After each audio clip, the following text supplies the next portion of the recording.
man c'est-à-dire que. d'accord Farba. c'est pas maintenant. xam nga pourquoi ma dégg. lu tax ma déglu la mooy da nga ni ma Pape dinaa ñëw sa émission mais problème bi bëgg naa ko leeral yaakaar naa ni déglu naa la te leeral nga ko. non leeragul.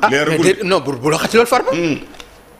loolu kañ lay leer kon léegi may ma non dafa am leneen lu ma bëgg ñu wax ci mooy est-ce que sa proximité ak Macky Sall ni ko Ousmane Sonko di waxee te aussi rafetlu ma ko sax quand même ni mu koy waxee ci géewalu Macky Sall loolu wax dëgg yàlla rafetlu ma ko donte loolu moom lu mën a ñàkk la parce que géewalu Macky Sall ak géewalu Massamba moo ci am nit moom boo koy xas mën nga ko xase leneen lu dul ci géewalu diw wala géewalu leneen mais est-ce que sa proximité parce que moom bu waxoon loolu mooy gën a rafet.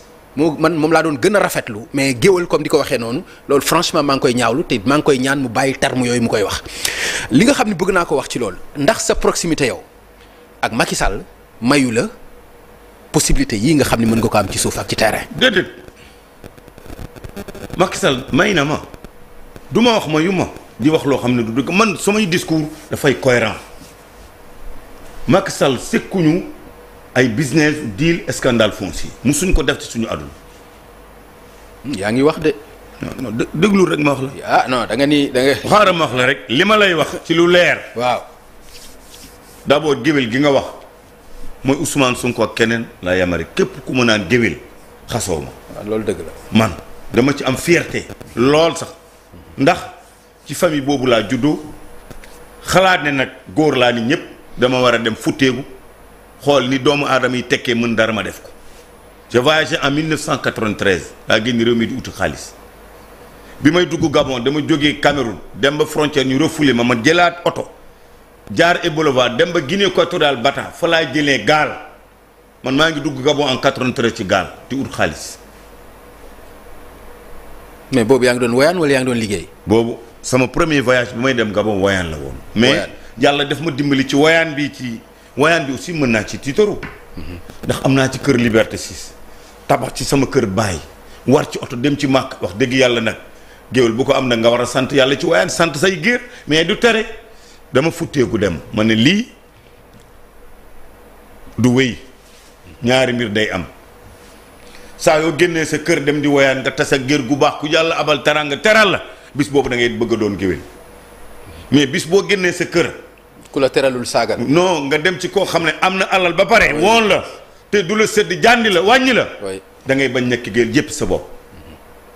dafa am ñi ma ci amoon na ay contestes yi ma si dasel mu nekk de mauvais souvenirs dafa bokk ci li ma yedd te loolu ñooñu dama leen di remercier te ni ma yàlla baaxee defal ma ko tey musuma leen ko woon ndax xam naa àdduna fàtte naa ko te duma ko wax xanaa lu mel nii di fàttaliku démb. ma futteeku dem dugg d'abord ci courtage li ma ci njëkk am ci courtage lu am doole la ci loolu laa démarré j'ai des amis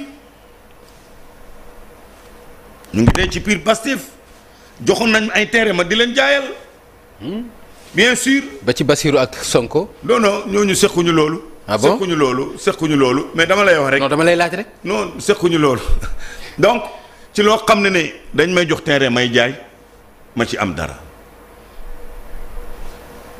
yenn saay yàlla dem ba ñoom ñu may jaay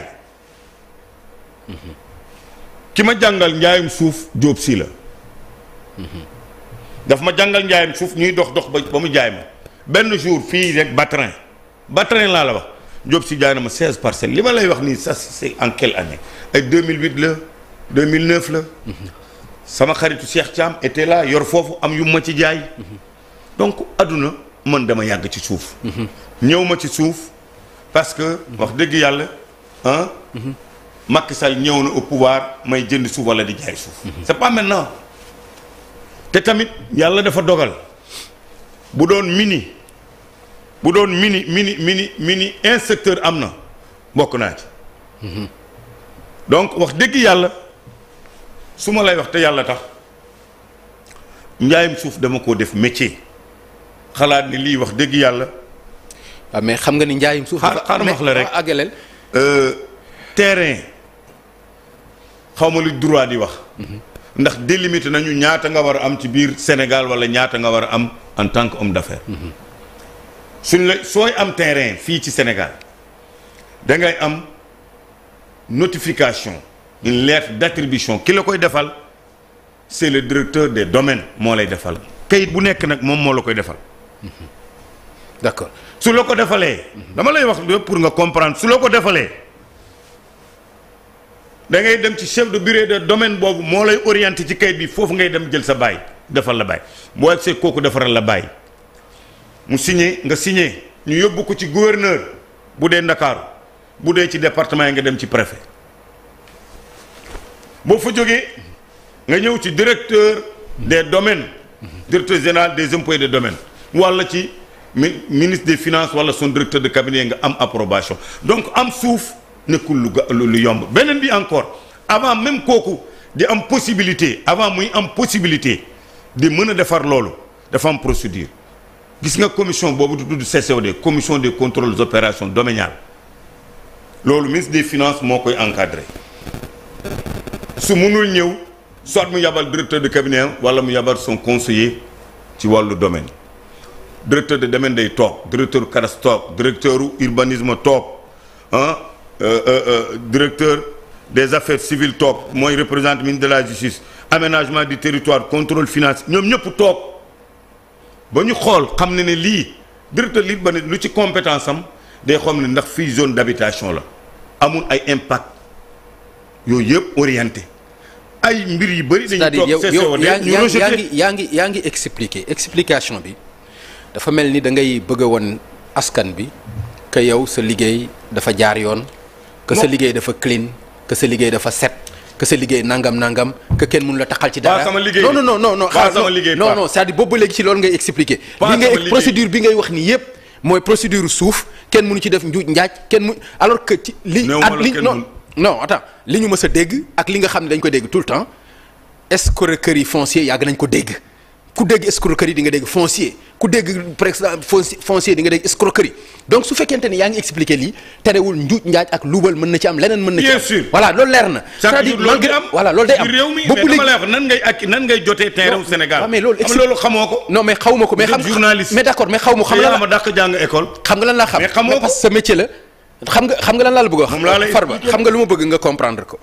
mooy boobu léegi da ngay explication boo xam ne non si yaa ma laaj mais man maa la laaj man dama la laaj mais dafa am ci loo nekk di ko wax boobaak léegi mais dafa mel ni dafa am looy ragal yow ci mbir mii nga xam ne mooy mbiru suuf bi nga xam ne da nga ci nekk est-ce que ragaluloo ñu topp la ci est-ce que ragaluloo par exemple nga am ci jafe-jafe ak yoon xalaatuloo loolu ci lan non sa diggante ak pouvoir bi je ne sais pas mais xalaatuma ko parce que li ma ci yàlla dénk yëpp dama koo jaarale yoon est-ce que mën naa may sama bopp terrain wala suuf Pape mënuma may sama bopp terrain wala suuf mënuma may sama bopp terrain wala suuf mënul nekk xam nga ndax comprendre. mais comprendre naa kay. donc mënuma may sama bopp terrain wala suuf mënuma defaral sama bopp titre foncier ku am bail def demande de cession définitive réquisition la ñuy def conservateur yónnee chef de service cadastre ñu defal la bornage yooyu dama la ko expliquer même mi journaliste pour nga xam parce que bail dañuy def ci environ ça peut être 200 mètres carrés ou plus ou moins ñu ngi koy xam bu ko cadastre délimité avec GPS am ba pare ci lay am exact superficie bi parce que warul laa jox titre foncier ci superficie bu ëpp wala bu manqué boo amee titre foncier ba pare c'est protégé par la constitution ci li ma gis li ma dégg. d'accord état heure bu ko neexee nag doole ju mu am mën na ci teg loxo mais loolu expropriété lay doon. waaw ci li ma xalaat léegi Farba li tax ma lay la wax. man nag xam nga jànguma droit. waaw mais li ma fi xam ci wàllu suuf nii rek yàgg ci am ci expérience te yàlla may ma fréquenté ak des gens ñi nga xam ne jàng nañ droit ma fréquenté ak ñoo xam ne ñi ce sont j'ai beaucoup d'amis inspecteurs.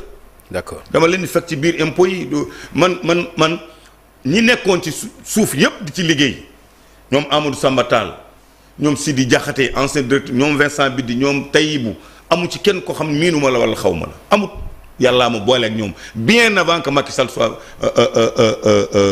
président de la République Amadou Ba mi tey nekk chef de parti nekk premier ministre bi mu nekkee directeur général des impôts et domaines la ma yàlla boole ak moom. ñu sëkk nag 7 ans yi mu fa def. nga boole koog Macky Sall.